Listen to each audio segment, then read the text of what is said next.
ఓం ఓం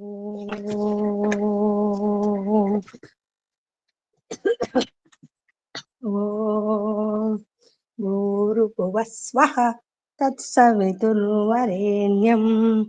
భర్గో దేవస్య ధీమహి ధియో యో నః ప్రచోదయాత్. ఓం అసతో మా సద్గమయ తమసో మా జ్యోతిర్గమయ మృత్యోర్మా అమృతం గమయ. ఓం సహనా భవతు సహనౌ గుణక్తు సహ వీర్యం కరవావహై తేజస్వినావధీతమస్తు మా విద్విషావహై.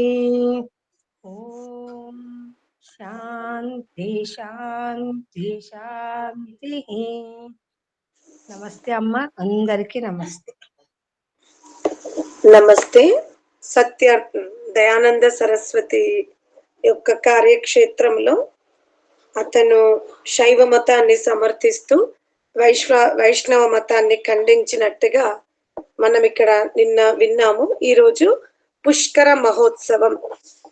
దయానంద స్వామి జయపురం నుండి బయలుదేరి అజ్మేర్ని చూచుచు విక్రమ సంవత్సరము 1922 పుష్కర్ చేరుకున్నాడు అనమాట. చైత్ర కృష్ణ ఏకాదశి నాడు స్వామి ఏట బ్రహ్మ మందిరమున బస చేసి విగ్రహారాధనను బలపూర్వకముగా ఖండించడం ఆరంభించాడంట. ఇక ఆ విగ్రహారాధనను ఖండించేసరికి చాలా మంది పురోహితులు, ఆ బ్రాహ్మణులు స్వామీజీ పట్ల వ్యతిరేకం చూపిస్తున్నారు. ఇక వాళ్ళు సాహసాన్ని కూడా కోల్పోతూ ఉన్నారన్నమాట. ఇక ఆ సమయమున 400 మంది బ్రాహ్మణులు ఒక చోట సమావేశమై వాద విషయము భాగవతమును నిర్ణయింపబడెను. అంటే సిద్ధింపడానికి భాగవతం తీసుకున్నారనమాట. కానీ దయానంద స్వామి ప్రబల యుక్తి ప్రమాణములతో భాగవతమును కూడా ఖండించాడు. ఖండన ప్రాబల్యమును గుర్తించి శాస్త్రి తన మర్యాదను కాపాడుకొనుటకు ప్రస్తుత విషయము విడిచి అన్య మార్గమును అవలంబించుట మంచిదని ఎంచి కొండొక శబ్దోచ్చారణ విషయక శుద్ధ్య అశుద్ధ్యములను గూర్చి ప్రశ్నింప ఆరంభించెను. స్వామి దైవాసుర అనియు వెంకట శాస్త్రి దేవాసుర అనియు ఉచ్చనింపసాగిరి. ఈ పద విషయమున ప్రశ్నోత్తరములు జరిగిన మీదట స్వామి ప్రబల విద్వాంసుడు, అంగీకరింపక తప్పినది కాదు. దయానంద స్వామి 1 గంట కాలం శాస్త్రితో వ్యాకరణ విషయంపై చర్చించిరి. శాస్త్రి స్వామి యొక్క పాండిత్యమును విశేషముగా స్తుతించాడు. అతను తన గురువైన అఘోరితో స్వామికి పరిచయం కలిగించాడు. ఆ అఘోరి మిక్కిలి హృష్టపుష్ట శరీరం గలవాడై ఉండును. అతడు తన దగ్గరకు వచ్చిన వారిని రాళ్లు విసిరి కొట్టుచు తిట్టుచుండేడి వారు. చనిపోయిన వారి శవముల చిత నుండి గ్రహించి తినిచుండేడి వాడు. కాని మంచి సంస్కృత విద్వాంసుడు. దయానంద స్వామి అతనితో కొంత తడువు సంభాషించెను. అంతమున ఆ యఘోరి ఎల్లరను సంబోధించి సంస్కృతమున ఇట్లనెను: దయానంద స్వామి కథనము సత్యం, వీరితో తగువులాడకుడు అని ఈ విధంగా అన్నాడు. ఆ శబ్దములనే వెంకట శాస్త్రి ఆర్య భాషలో ఎల్లరకు వినిపించి ఇట్లనెను: దయానంద స్వామి పక్షము అన్ని విధముల సత్యం, వారితో వ్యర్థమైన కలహములు చెయ్యరాదు. ఆ మాటలు వినిన బ్రాహ్మణులు ఉదాసీనులై తల వంచుకొని శాస్త్రార్థం నుండి వెళ్ళిపోయారు. వెంకట శాస్త్రి ఆ కొలది సమయములోనే దయానంద స్వామితో సఖ్యాభావము సంపాదించుకొని స్వామితో ఇట్లన్నాడు: స్వామీజీ, ఎప్పుడైనను శాస్త్రార్థమున సహాయము అవసరమైనచో నన్ను గుర్తించుకోండి, నేను వెంటనే మీ సేవకు వస్తాను అన్నాడు. ఇలా పుష్కర ఉత్సవ సమితి వైభవముగా జరిగినది. దయానంద స్వామియు పురీతులను మిక్కిలి ఉత్సాహముతో ఖండించుచుండెను. దాని వలన ఆ జన సమూహములలో ఎందరో స్వామీజీని కలవడం ప్రారంభించిరి. సాంప్రదాయక సాగరం దయానంద స్వామి వాణి రూప వాయు వేగముచే సంచలితమై సంశయ రూప తరంగములతో అల్లకల్లోలము కాజొచ్చినది. ఎందరో జనులు స్వామి ఉపదేశములను విని తమ కంఠములలో వ్రేలాడుచున్న తులసీమాలను తీసి బ్రహ్మ మందిరమున ఒక కోణమున పడవేయ ఆరంభించిరి. బ్రాహ్మణులు వెంకట శాస్త్రి గారి దగ్గరకు పరిగెత్తి వెళ్ళిరి. మేము స్వామితో ఏమని వాదింపగలము? వారి చెప్పినది సత్యమే, కాని ఎవరైనా రాజు మహారాజు స్వామికి శిష్యుడైన నాడు వారు చెప్పినది అమల్లోకి వచ్చును అని వెంకట శాస్త్రి సమాధానమిచ్చాడు. అంటే రాజులు అనుయాయులుగా మారితే గాని మనం ఏమి చెయ్యలేం కదా అంటున్నాడు. ఒక దినము దయానంద స్వామి ఒక ప్రతిష్ఠిత వ్యక్తి అయిన నాథూరాం పండితునితో ఇట్లన్నారు: మీరెందుకు మెడలో తులసి మాలలు మోయుచున్నారు? ఈ చిహ్నమును ఎందుకు తీసివేయరు?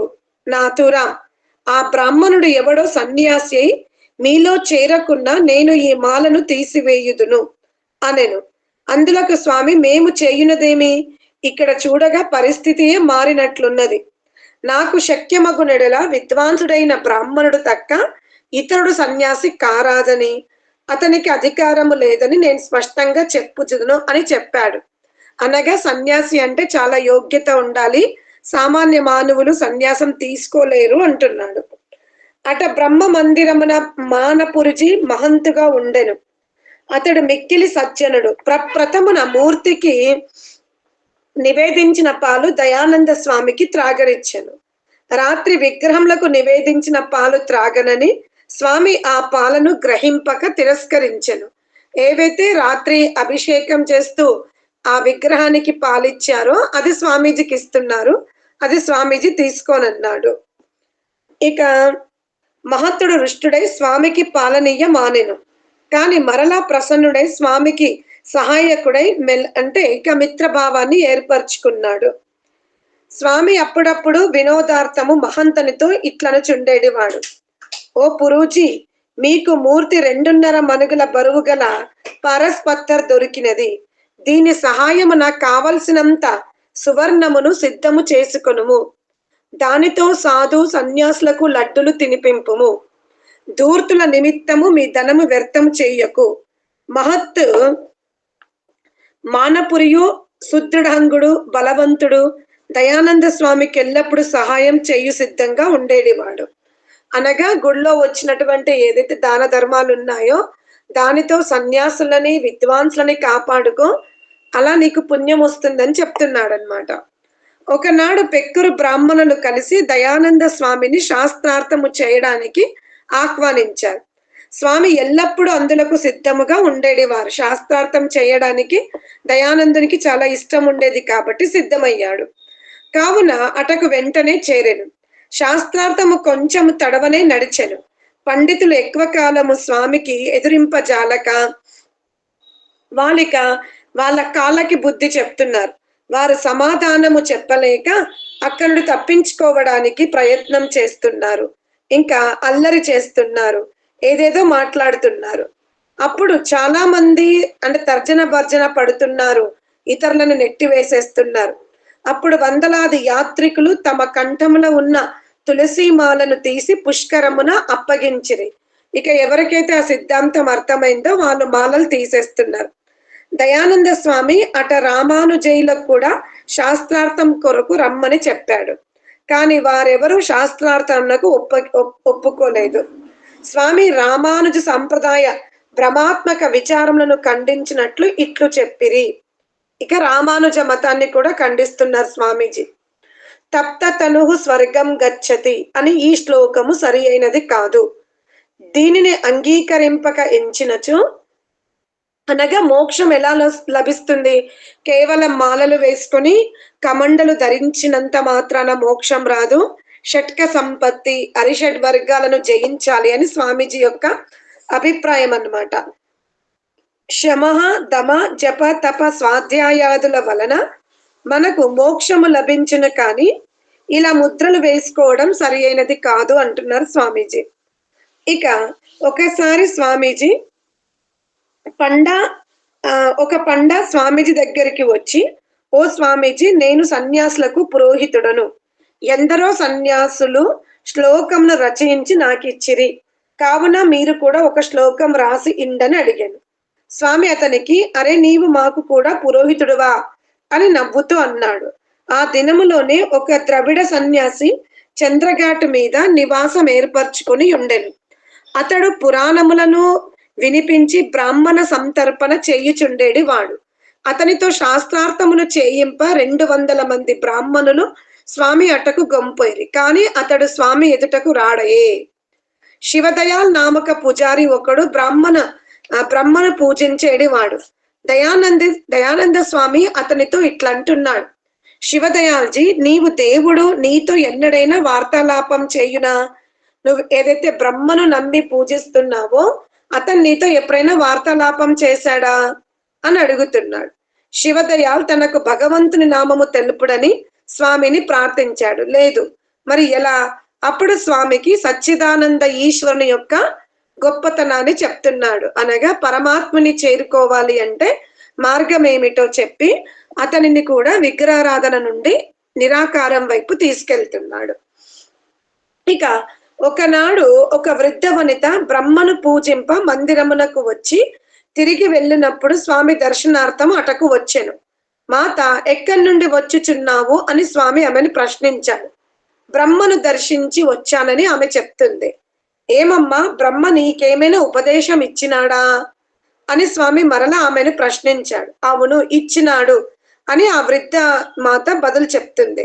స్వామి వెంటనే లేచి ఆ వృద్ధను వెంట నిడుకొని మందిరమునకు పోయి మూర్తి ఎదుట నిలబడి, మాత, నీవు నా ఎదుట ఈ మూర్తిని మాటలాడింపజేయగలవా అని స్వామి అడుగుతున్నాడు. అందులకు ఆ వృద్ధ తల్లి, స్వామి, నీ ఎదుట ఎల్లరు మౌనం వహింతురు, నోరు తెరవజాలరు, ఈ మూర్తి ఏమి మాట్లాడగలుగుతుంది? ఎవడైనా నీ వెనక నీవు లేనప్పుడే మాట్లాడును అని బదులు చెప్పాను. ఒక దినమున ఒక సేటు వచ్చి స్వామిని అడుగుతున్నాడు, స్వామి, నేను దేవాలయము కట్టింపనెంచి తిని, ఇందు మీరేమంటారు అని. సేట్జీ, కొండక అన్య ధర్మ కార్యములకు ధనము వెచ్చింపుము, దాని వలన నీకు ఇతరులకు మేలు కలుగును. కాని స్వామి చెప్పగా అతడు ఆ కార్యమును అనగా మందిరమును కట్టడను విరమించుకున్నాడు. మన దేశమున ఆచారుల పేర్లతో ప్రచారంలో ఉన్న స్తోత్రములను పెక్కుమంది విద్వాంసులు వ్రాసి ఆచార్యుల నామములతో ప్రసిద్ధికి తెచ్చినారని దయానంద స్వామి తరచుగా చెప్పుచుండేడి వాడు. భాగవతము కూడా వ్యాసకృతం కాదు, అది భోపదేవ విరచితమని స్వామి యొక్క అభిప్రాయం. ఆ జీవికకు హాని కలుగునని తినుటకు మృష్టాన్నములు లభింపవనియు ఎంచి సత్య ప్రచారము చేయుటకు భయపడవలదు.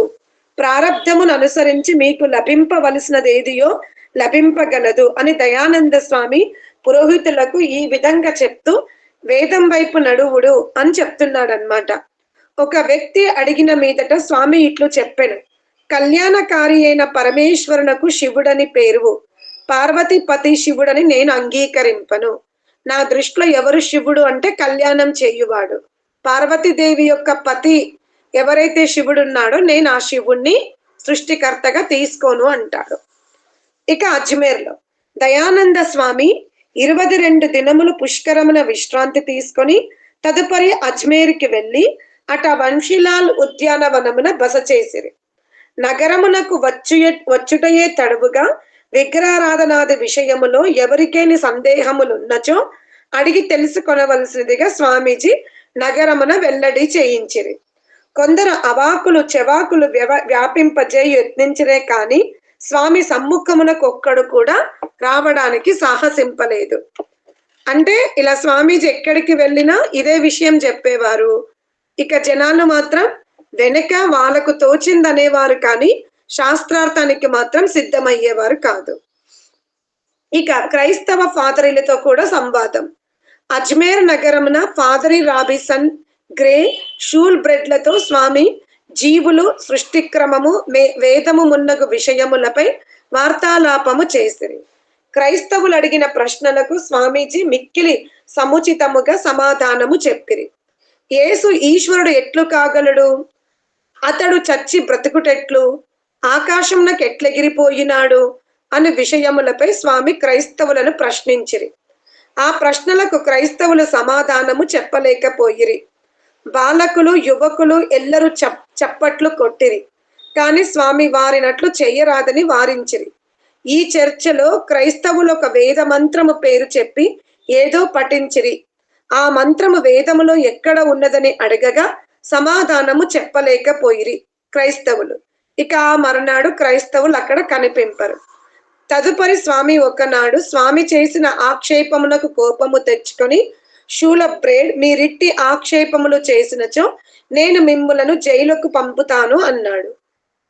అంతటా స్వామి గంభీరంగా ఇట్లనెను, సత్య ప్రచారము చేయుటకు నేను జైలుకు పోవడానికి కూడా సిగ్గుపడను. ధర్మపథముపై ఆరుడనై ఇట్టి విషయమునందు మిక్కిలి నిర్భయుడై ఉన్నాను. నన్ను ఈ సత్యాన్ని చెప్పడానికి నన్ను జైల్లో మీరు దండించినా నాకేమి భయం లేదు అంటున్నాడు అన్నమాట. ఇక ప్రతిపక్షులు తమ ప్రభావముతకు ఇట్టి కష్టములు కలిగించినచో వానిని అనుభవించినప్పుడు నా చిత్తమున దుఃఖ లేశమైనను కలగదు. సరే, నేను ఇలా ఖండించినప్పుడు ఎవరికైతే వ్యతిరేక పార్టీ ఉందో వాళ్ళకి బాధ కలుగుతుందేమో, కానీ నాకు హృదయంలో బాధ లేదు. ఎందుకు లేదు? దయానందుడు మామూలుగా దయాల స్వభావం. ఎందుకు లేదు అంటే అతను సృష్టికర్త అయిన పరమాత్ముని పెడుతున్నాడు. ఆ పరమాత్ముని స్థానములో అన్యులని అతను స్వీకరించాడు. అందువల్ల ఇతరులకు ఎట్టి బాధ కలిగిన దయానందునికి మాత్రం బాధ లేదు. అది మనం గమనించాలి. ఇక ఫాదరీలకు పెద్ద అయిన రాబిసన్ ఆహ్వానింపగా స్వామి అతని కడకు వెళ్ళిరి. శిష్టాచార అనంతరమున బ్రహ్మ తన పుత్రికతో వ్యభిచారం చేసినాడు కదా, మరి మీరేమి సమాధానము చెప్పుదురు అని ఫాదరి స్వామిని ప్రశ్నించాడు. బ్రహ్మన ఒకే నామము గల వ్యక్తులెందరో ఉందురు. నీవు చెప్పిన బ్రహ్మ అతడే అనుటకు ప్రమాణమేమి? బ్రహ్మనామక మహర్షి మిక్కిలి పవిత్రుడు అని స్వామి వెంటనే ప్రత్యుత్తరం ఇచ్చాను. అంటే జవాబు ఇచ్చాడు. బ్రహ్మ అంటే చాలా మంది ఉంటారు, మరి మీరు ఏ బ్రహ్మ గురించి చెప్తున్నారో చెప్పండి. నాకు తెలిసిన బ్రహ్మ అయితే ఆయన చాలా పవిత్రుడు అని చెప్తున్నాడు. స్వామి సమాధానము విని ఫాదర్ మిక్కిలి ప్రసన్నుడయ్యను. దయానంద సరస్వతి స్వామి గొప్ప వేద పండితుడు. నా జీవనములో ఎన్నడూ ఇంతటి గొప్ప సంస్కృత పండితుణ్ణి నేను చూడలేదు. ఇట్టి మహాపురుషులు ప్రపంచములో మిక్కిలి తక్కువగా ఉందురు. వీరితో ఎవరు కలిసినను వారు లాభమునే పొందుదురు. వీరిని ఎల్లరూ సమ్మానింపవలెనని స్వహస్తముతో ఒక పత్రము రాసి రాబిన్సన్ పాదరి స్వామి కరకమలములకు అందించాడు. ఇంకా క్రిస్టియన్ అయిన ఇక కర్నల్ బ్రూకుతో గోరక్షణ విషయ వార్తాలాపం. ఆ రోజుల్లో కర్నల్ బ్రూక్ గవర్నర్ జనరల్ గా ఏజెంట్ గా ఉండెను. అతనికి కాషాయ వస్త్రధారి సన్యాసులంటే గిట్టదు. ఒకనాడు అతను వంశీలాల్ ఉద్యానవనము వంకకు పోయాను. అట స్వామిని చూచి టోపి తీసి చేత పట్టుకుని స్వామి సన్నిధికి వెళ్తాడు. వారు పరస్పరం సమ్మానము ప్రదర్శించుకొనిరి. తదుపరి కుర్చీలపై కూర్చుండి వార్తాలాపము ప్రారంభించిరి. స్వామి సంభాషణ వలన ప్రభావితుడై బ్రూక్ మరునాడు స్వామిని తన బంగ్లాకు పిలిపించుకున్నాడు. స్వామి రామస్వరూపుని వెంటబెట్టుకుని బ్రూక్ పంపిన బండి మీద కూర్చుండి బ్రూక్ గృహంనకు వెళ్తాడు. 3 గంట వరకు గోరక్షణ విషయం గూర్చి కర్నల్ బ్రూకుతో వార్తాలాపం జరిగింది. గోరక్షణ వలన కలుగు లాభము, హత్యల వలన కలుగు హాని కూడా చెప్తున్నాడు. మీరు దయచేసి ఇక గోహత్యను ఆపండి అని చెప్తున్నాడు. తదుపరి కర్నల్ స్వామి గోవధను మాన్పింపగల అధికారం నాకు లేదు. నేను మీకు ఒక పత్రం రాసి ఇయ్యగలను. మీరు గవర్నర్ జనరల్ తో కలిసి సంభాషింపుడు. ఈ పత్రము చూచిన ఇతర అధికారులు కూడా మిమ్ము సన్మానింతురని పత్రము రాసి అయ్యి దాన్ని గ్రహించి స్వామి తన స్థానమునకు తిరిగి వచ్చిరి. కర్నల్ బ్రూక్ జయపురాధీశునికి ఒక పత్రమును మీరొక అపూర్వ విద్వాంసుతో సంభాషణ చెయ్యలేదు అని వ్రాయగా మహారాజు పత్రము చదివి పశ్చాత్తాప్తుడయ్యను. తదుపరి స్వామి దర్శనము కొరకు యత్నించెను. ఇక మహాత్ముల అహంభావ పరీక్ష. ఒకనాడు స్వామి శ్యామవర్ణముతో కూడిన 2 యువక తపస్సులు స్వామి దగ్గరికి వచ్చారు. స్వామి వారిని ఆదరపూర్వకంగా కూర్చుండబెట్టిరి. ఆ తపస్సులు సంస్కృతంలోనే సంభాషించుకుంటున్నారు. కొంత తడువు యోగ విషయంపై వార్తాలాపము జరిగినది. లేచి వెళ్ళుచు వారిట్లనిరి, స్వామీజీ, మేమిప్పుడు తృప్తులము, పూర్ణ శాంతులము. స్వామి నవ్వి, మహాత్ములారా, కాదు, ఇంకను అహంకారము మనం జయింపవలసి ఉన్నది అనెను. ఆ తపస్సుల స్వామి కుటీరము నుండి అప్పుడే బయటకు వచ్చిరో లేదో ఒక బ్రహ్మచారి స్వామివారి సంకేతమును పొంది వారితో కలహింపతొడిగెను. ఆ కలహము పెరిగి పెద్దదై తపస్సులతో బ్రహ్మచారి మల్ల యుద్ధమునకు సన్నద్ధుడు కాగా వారు క్రింద మీదగు చుండిరి. ఆ అలజడి విని కుటీరమున ఉన్నవారు స్వామితో కలిసి బయటకు వచ్చి కలహించి వారిని వేరు చేసిరి. స్వామి ఆ తపస్సులను లోనికి గొంపోయి, మీరి నా మాట వినరెత్తిరి. పరీక్షణ వలన మీలో అహంకారము శాంతింపలేదని తెలిసినది. మునులకు మరియు విశేషముగా సన్యాసులకు అహంకారము ఉండకూడదు. ఆ మహాత్ములిరువురు స్వామిని క్షమింపుడని ప్రార్థించి నమో నారాయణ అని చెప్పి వెళ్ళిరి. పిదప 2 పర్యాయములు స్వామి దర్శనార్థము వచ్చియుండిరి. రామ్ స్నేహి వెన్ను చూపుట. ఆ రోజుల్లో రామస్నేహి సంప్రదాయమునకు చెందిన సర్వశ్రేష్ఠ మహత్తుడని అజ్మేరుకు వచ్చియున్నాడు. దయానంద స్వామి అతనిని శాస్త్రార్థమునకు ఆహ్వానించాడు. రామస్నేహి సమాధానం ఇట్లు చెప్పెను: మీతో మేము శాస్త్రార్థము జరుపుటకు మాకు వీలు కాదు. కారణమేమా, మేము ఇప్పుడు తొందరలో ఉన్నాము, ఇంకో చోటకి వెళ్ళాలి. ఈ విషయము స్వామికి తెలియగానే ఇట్లు చెప్పి పంపిరి: మీ స్వాగత సత్కారములు మాకు అక్కర్లేదు. మీరు మీ ఆసనమున కదలకుండా కూర్చుండు, కాని మాతో శాస్త్రార్థం మాత్రమే చేయుడు చాలును. అంతట రామస్నేహి, మేము రామరామ అని జపింతుము, భోజనము చేసి సుఖముగా జీవింతుము, మాకు శాస్త్రార్థం చెయ్యరాదు. అంతట స్వామి సంస్కృతమున రామస్నేహి మతమునకు సంబంధించిన కొన్ని ప్రశ్నలు వ్రాసి అతని దగ్గరికి పంపాడు. మేము రేపు ఈ ప్రశ్నలకు సమాధానము వ్రాసి పంపుదమని చెప్పి మర్నాడు ఎవరికి చెప్పకుండానే అక్కడి నుంచి ఎక్కడికి వెళ్ళిపోయాడు. ఇక స్త్రీలకి ఉపదేశం. ఒకనాడు పెక్కులు స్త్రీలు స్వామిని దర్శింప వచ్చిరి. స్వామి వారిని మీరెక్కడి నుండి వచ్చినారని ప్రశ్నించిరి. స్త్రీలు, మేము సాధువులమని మేము సాధువులను దర్శించి వారి దగ్గర నుండి వచ్చుచున్నామని స్త్రీలు చెప్తున్నారు. స్వామి, సాధువుల కడ ఎందుకు వెళ్ళినారు? స్త్రీలు, మీరు చెప్పినా మేము మీ వద్దకే వద్దుము. మా కడకు వచ్చలో మీకు ప్రయోజనమేమి? స్త్రీలు, మేము మీ ఉపదేశమును వినగోరుచున్నాము. స్వామీజీ, ఇదియే ప్రయోజనం మగుచు మేము స్త్రీలకు ప్రత్యేకంగా ఉపదేశింపము. మీరు దయచేసి మీ భర్తలతో కలిసి రండి అని చెప్తున్నాడు. అప్పుడు స్త్రీలు ఆ మాటలు విని వెళ్ళిపోయిరి. మరలా ఎన్నడూ రాలేదు. ఇక్కడ కూడా పలువురు తులసి మాలలు కంఠముల నుండి తీసివేసిరి. ఒంటరివాడుగా ఉన్న ఏమి అగును? ఒకరిద్దరు భక్తులు స్వామిని కృష్ణగఢ్ తీసుకొని వెళ్ళిరి. శుభసాగర్ తీరమున వారిని బస నేర్పరిచిరి. వారికి అక్కడ సుయోగ్య పండితుడు కృష్ణవల్లభ జోషి, మహేష్ దాస్ ఓసన్వాలా స్వామి ఎడల మిక్కిలి భక్తి కలిగి ఉండిరి. మహేష్ దాస్ స్వామికి ఆతిథ్యం ఇచ్చెను. కృష్ణగఢ్ రాజు వల్లభకుల సేవకుడు అతనికి స్వామి భాగవతమును తీవ్రంగా ఖండించుచున్నాడని తెలియగానే పలువురు పండితులతో పాటు ఠాకూర్ గోపాల్ సింగ్ను స్వామి కార్యమున విఘ్నమును కలిగింప చేశారు. మనుష్యుల అంతరంగమును తెలుసుకొని దృష్టితో స్వామి అతని గుప్త భావములను తెలుసుకొనెను. స్వామి శౌచ స్నానాదులకు తీర్చుకొని శరీరమున భస్మలేపనము చేసుకొని వచ్చి బల్ల మీద కూర్చున్నాడు. స్వామి ఆ మండలి అటకు వచ్చుటకు కారణం అడిగాను. ఒక బ్రాహ్మణుడు కొన్ని కాగితములను ఇటు అటు తిరగవేసి స్వామి ముందు ఉంచెను. నీవు స్వయముగా చదువుమని స్వామికి చెప్తున్నాడు. పండితుడు ఆ పన్నములను చదివెను. వాని తాత్పర్యము వల్లభ మతము సర్వోత్తమమని బోధపడెను. అది అంతయు విని దానిని ఖండించెను. వచ్చిన వారిలో ఎవ్వరు స్వామికి ఉత్తరం ఇయ్యజాలక పోయిరి అని అల్లరి అంటే కానీ అల్లరి మాత్రం చేస్తున్నారు. అంతటా స్వామి బల్ల మీద నిలబడి ఇట్లనెను: నన్నొంటరిగా ఎంచి ముందుకు రావలదు. నేను ఒంటరి వాడనే, కాని మీకెల్లరకు బుద్ధి చెప్పుటకు నేనొక్కడనే చాలుదును. శాస్త్రార్థం చెయ్యదలుతురేని నేను సిద్ధముగానే ఉన్నాను. అది ఒక శాస్త్రార్థం కోరుదురేని అందులకు నేను వెనుకాడను. మీ గర్భభంగము చేయు సిద్ధముగా ఉన్నాను. అంటే స్వామీజీ, మీరు నా దగ్గరికి రావాలంటే మాత్రం శాస్త్రార్థమే చెయ్యాలి. నేను అన్య విషయాలని మాత్రం మాట్లాడను. శాస్త్రార్థానికి సిద్ధంగా ఉన్నాను అంటున్నాడు స్వామీజీ. ఇంతలో ఈ మాలీ వంశ బ్రాహ్మణుడు 30-40 మందిని వెంట నిండుకొని స్వామి సహాయార్థం అటకు వచ్చాడు. అది చూచి ఈ కలహప్రియులు కాలికి బుద్ధి చెప్పిరి. అట నుండి దూదు బగూరు స్థానమును ఉపదేశించుచు స్వామి జైపూర్ చేరెను. ఆచర్లోల్ ఠాకూర్ రణజిత్ సింగ్ ముని తోటలో బస ఏర్పరచుకొనెను. స్వామి ఆగమన శుభ సందేశము జైపూర్ నరేష్న అందజేయబడెను.